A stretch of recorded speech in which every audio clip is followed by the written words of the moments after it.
But we begin with one word from President Biden that has echoed around the globe since early this morning. It was a response to a question from CBS News Chief White House correspondent Nancy Cordes. Are you willing to get involved militarily to defend Taiwan if it comes to that? Yes. We support the one China policy. We support all that we've done in the past. But that does not mean that China has the ability, the jurisdiction to go in and use force to take over Taiwan. To be absolutely clear, the president said yes. The White House, the United States, would pursue military intervention if China invades Taiwan. The White House insists it is not a policy change, but previous American presidents have avoided pledging military help.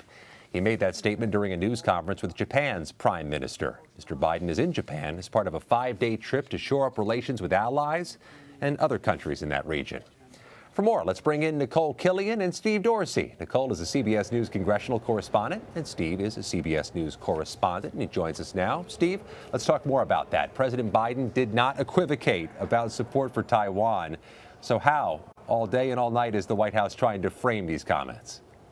Well, they're trying to backtrack a bit, saying to reporters that there has been no change in U.S. policy with regards to Taiwan, that the White House still respects the one China policy, which is recognizing mainland China, Beijing's belief that Taiwan is part of their unified country. That hasn't been the case in 70 years, though, in reality.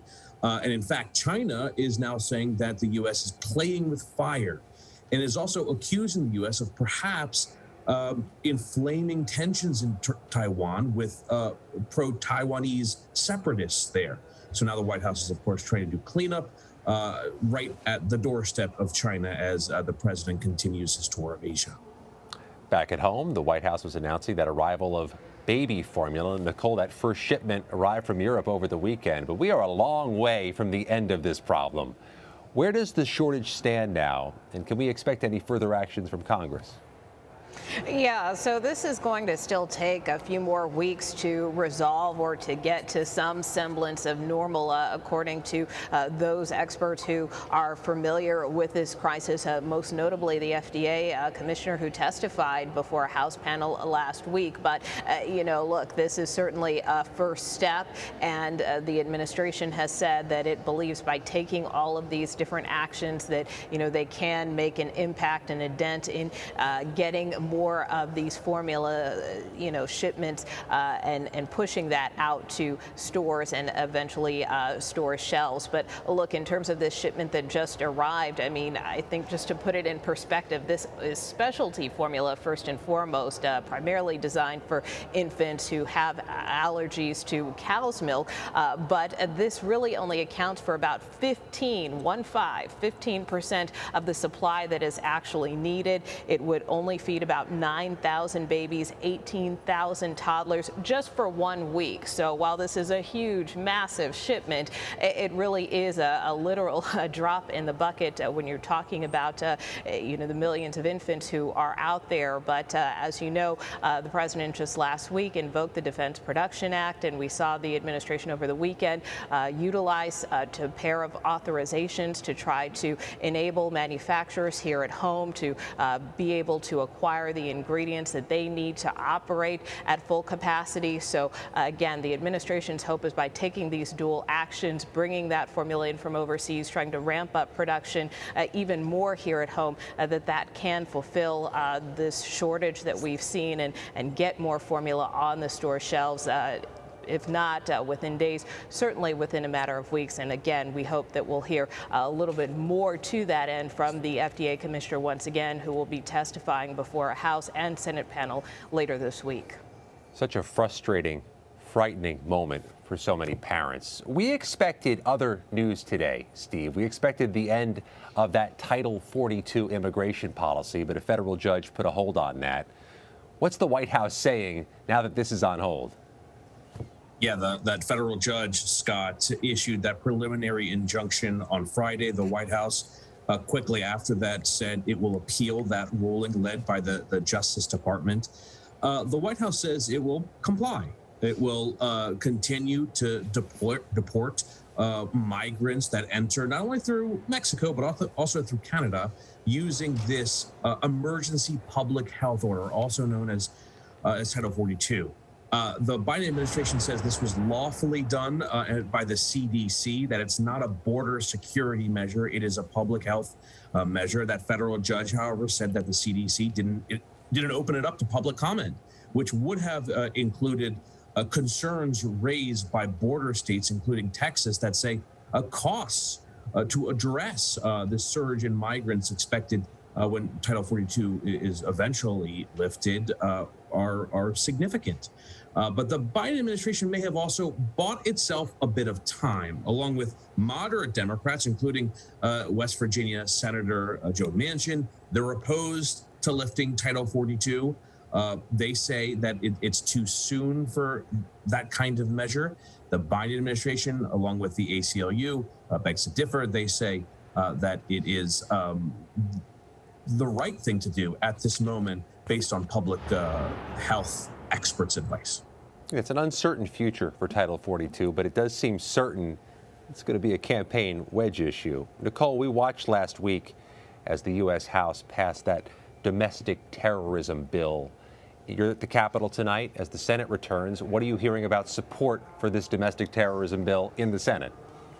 Well, look, I think that's going to be the big question this week as to whether or not there will be broad support for this bill. Right now there are a number of Republican lawmakers who have expressed concerns about this particular measure, which in essence would set up offices within, for instance, the Department of Homeland Security, the FBI, the Department of Justice, solely focused on domestic terrorism and, keeping closer tabs and monitoring for potential extremism. And so what the concern is among some of these conservative lawmakers is that, these entities, if they're stood up within these particular agencies, that they could, overstep their bounds and, police, for instance, right-wing groups or police, conservative groups when it comes to political speech. And what's interesting about that is just a couple of weeks ago, progressives didn't want to support this exact same bill. That's why it didn't come up in the House a couple of weeks ago. They really just brought it up in the wake of Buffalo.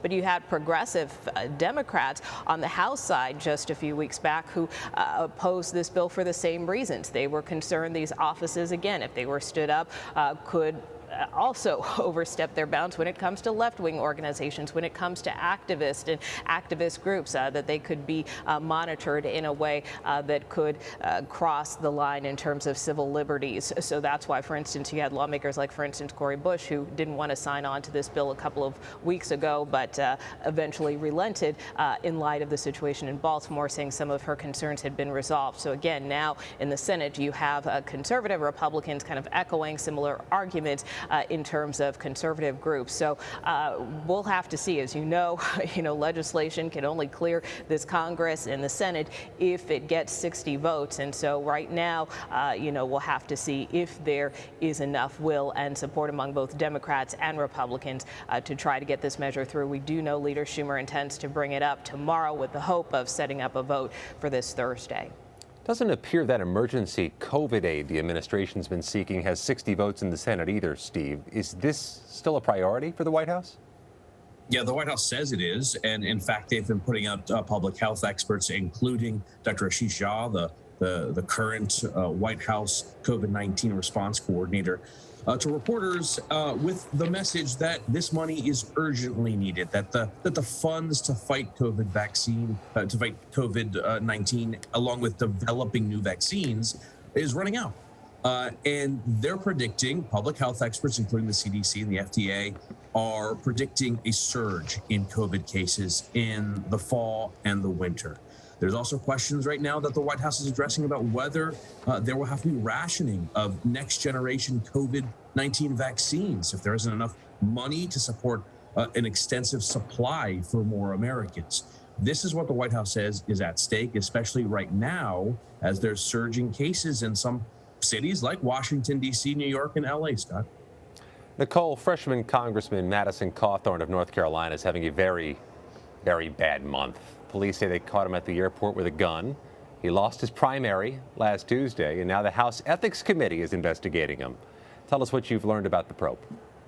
Yeah, so in terms of this investigation, this is something that was started earlier this month, although it was just announced by the House Ethics Committee that it has set up a subcommittee now to review whether or not Congressman Madison Cawthorn may have improperly promoted cryptocurrency in which he may have had an undisclosed financial interest, and also whether or not he may have had an inappropriate or improper relationship with one of his House staffers, which is an issue we covered just a few weeks ago. And this stemmed from a complaint that was filed with the Office of Congressional Ethics from a group that opposed Madison Cawthorn in his primary in North Carolina. But in essence, this group at the time alleged that the congressman potentially was providing free housing to this staffer and loans, and that, based on some of the social media posts from the congressman, that he might have some type of inappropriate relationship with this staffer. So now you've got the House Ethics Committee,